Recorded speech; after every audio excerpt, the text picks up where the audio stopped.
Les chefs d'État de la Communauté économique des États de l'Afrique de l'Ouest ont décidé du retrait progressif de la force sous-régionale en Guinée-Bissau.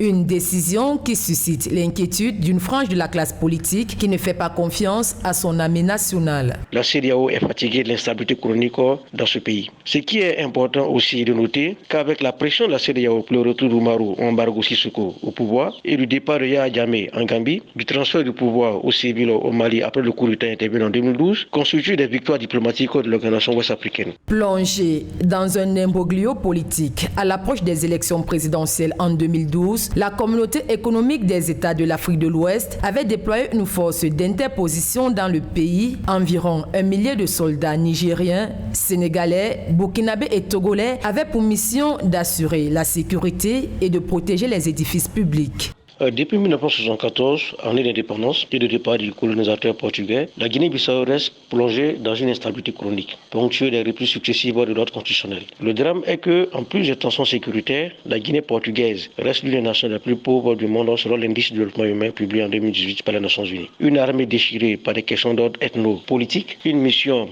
d'interposition présente depuis 2012 qui coûte extrêmement cher dans un contexte de récession économique mondiale avec surtout l'ouverture des foyers de tension dans le Sahel.